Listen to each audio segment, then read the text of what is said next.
La lutte contre la fistule obstétricale est une préoccupation majeure pour les hautes autorités du Mali. La région de Koulikoro tient à ce titre une place remarquable dans la lutte contre cette pathologie qui affecte la vie des milliers de femmes au Mali.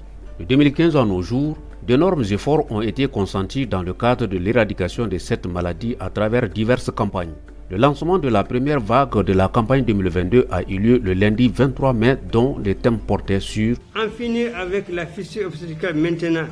Investissez dans les soins de qualité et responsabilisez les communautés. Au Mali, le nombre de cas de femmes courant le risque d'une fistule obstétricale se situe entre 1804 et 2405 cas par an. Dans la région de Koulikoro, ce chiffre est estimé à 432 et 576 femmes par an.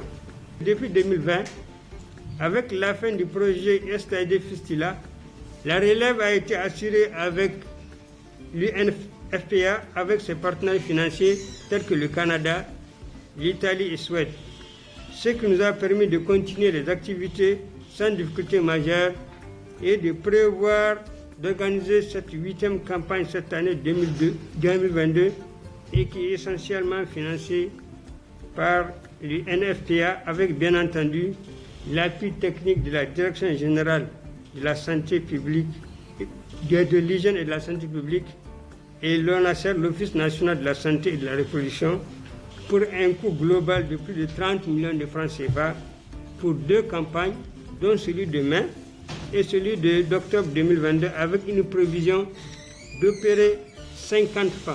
C'est autour d'une rencontre du comité régional de lutte contre la fistule obstétricale que le lancement de la campagne s'est déroulé. Cette 8e campagne dans la région de Koulikoro se place dans un contexte spécifique et des dispositions appropriées ont été prises au niveau national pour le bon déroulement de cette campagne. Les actions vont dans 3 sens. Le premier sens, c'est d'abord la prévention, faire tout pour que ça ne survienne pas. Le deuxième sens, au cas où ça survenait, c'est de prendre en charge tous les cas de fistule.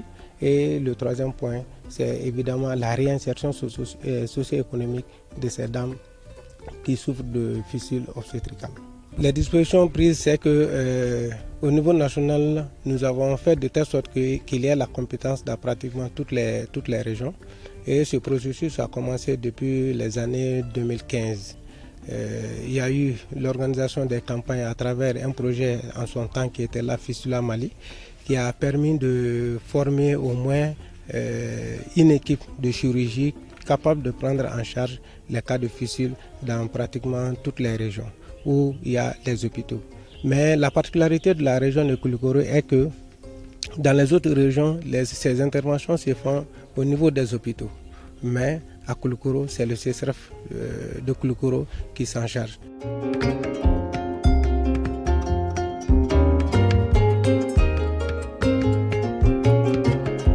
Pour la réussite de cette campagne d'élimination de la fistule obstétricale dans la région de Koulikoro, l'intervention d'un partenaire clé de la santé du Mali a été capitale. Il s'agit du Fonds des Nations Unies pour la population, l'UNFPA, qui appuie la région de Koulikoro depuis 2 ans dans la lutte contre la fistule. Le Fonds des Nations Unies pour la population soutient depuis 2 ans, comme la directrice l'a bien dit, la région de Koulikoro ainsi que les autres 5 régions du Mali, de Sikasso à Tombouctou, Mopti et Ségou et Gao, et l'hôpital, comme l'a dit bien la directrice du point G, pour l'organisation de campagnes de prise en charge groupée des femmes porteuses de fistule obstétricale. Et l'objectif cette année est la prise en charge de 300 femmes encore. On a déjà préparé 200 femmes pour atteindre un peu l'objectif qu'on a d'ici 2023-2024, d'avoir réparé, comme on dit, 500 femmes et filles de cette pathologie. Le coût global de cette campagne est estimé à plus de 16 700 000 francs CFA. Mais la réaction auprès des particuliers de la région a permis également de mobiliser des fonds pour appuyer le déroulement de la campagne. Au nom de l'ensemble des membres du comité régional de pilotage de lutte contre la fistule obstétricale, nous adressons nos sincères remerciements aux généreux donateurs, en particulier Sekou Diakité Diaba avec 500 000, on l'a vu, le promoteur de la pharmacie Shiva 200 000 et l'ensemble des partenaires locaux et nationaux qui ont bien voulu nous accompagner dans cette noble entreprise. La campagne chirurgicale concerne environ 25 femmes qui ont été recrutées dans la région de Koulikoro avec l'appui d'ONG, mais aussi avec l'apport de la communauté. C'est vrai qu'on a fait beaucoup d'avancées en matière de lutte contre la fistule dans la région de Koulikoro, avec l'organisation biannuelle des campagnes d'opération. Campagnes au cours desquelles nous prenons en moyenne 25 femmes. Donc si on fait le total, c'est en moyenne 50 femmes par an qui sont prises en charge dans la région de Koulikoro depuis des années, avec l'appui naturellement de nos partenaires financiers et même des partenaires techniques. Et les difficultés aujourd'hui, c'est d'abord au niveau du recrutement des femmes. Ce n'est pas toujours facile d'avoir le nombre de femmes qu'on souhaite avoir pour les campagnes. Les patientes ont été recrutées depuis à la base avec notre ONG partenaire Tostan qui a fait le maximum de recrutement dans la communauté. Nous sollicitons aussi les relais et les DTC dans les aires de santé pour nous faire venir les femmes.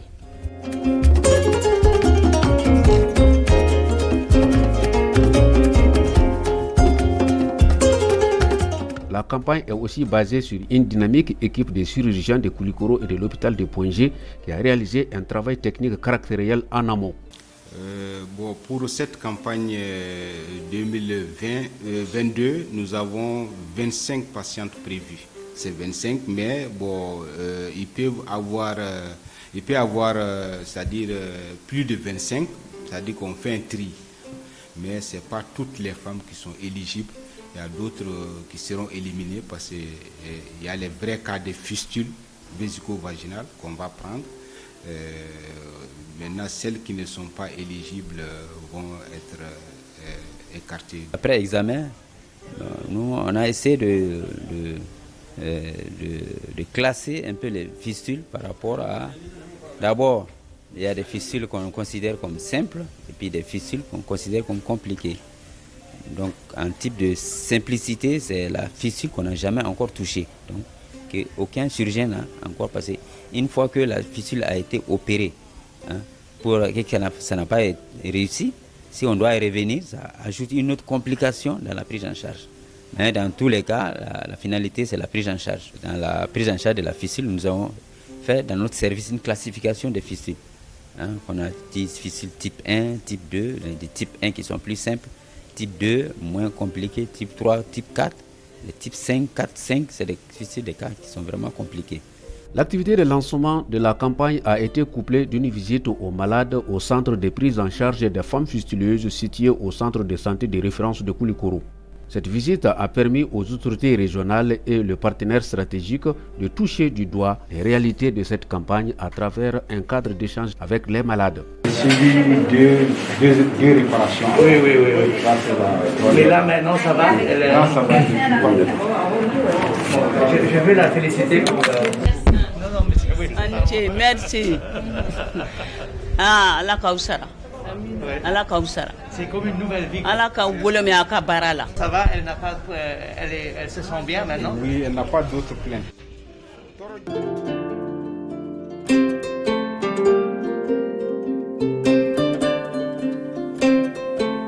Les impressions du représentant résident de l'INFPA sont rassurantes. Cependant, la participation de la communauté dans la prise en charge des malades se pose avec nécessité. La région de Koulikoro, vraiment au niveau du Mali, c'est une région qui se distingue du point de vue de santé par un leadership et un dynamisme de l'équipe exemplaire. On a visité quelques patientes.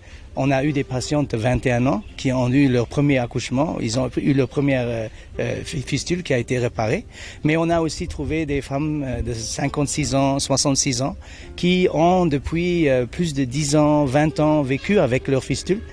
Les femmes sont toutes en très bon état. Il faut aussi dire que le cadre est extrêmement nettoyé, extrêmement bien organisé. C'est un cadre humain pour ces patientes. Cette année, le thème a deux grands messages qui vont vers les communautés. Le premier, c'est qu'il faut qu'on investit dans un système de santé de qualité. Alors, d'abord, il faut investir dans un système de santé de qualité et bien sûr, c'est une question de l'État ensemble en partenariat avec les collectivités locales et puis il faut responsabiliser les communautés.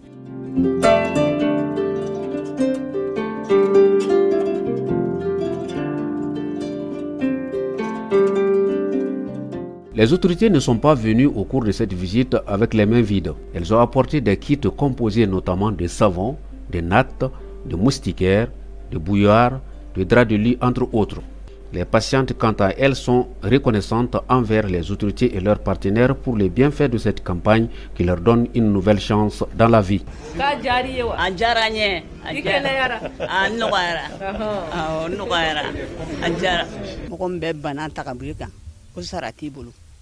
Ala de bɛ se ka fisa bana ni mɛnna dɛ bana ni mɛnna n'a yɛrɛ de n ye degun caman sɔrɔ dɔw bɛ yɛlɛ n na dɔw bɛ hinɛ minɛ n bɛ min fɔ ɲɛmɔgɔw ye ko Ala k'u sara Ala k'u ka baara taga ɲɛfɛ. Dans ce cas de figure, la guérison des malades ne doit pas être une fin en soi.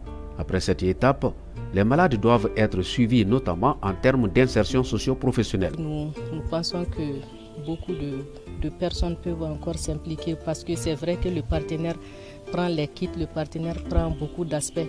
Mais après la guérison de la femme, il faut songer vraiment à son insertion socio-économique. Les femmes ont besoin d'être soutenues après le traitement, qu'elles puissent avoir une petite activité génératrice de revenus pour pouvoir se reconstituer. Tout ce qui touche la femme touche la population.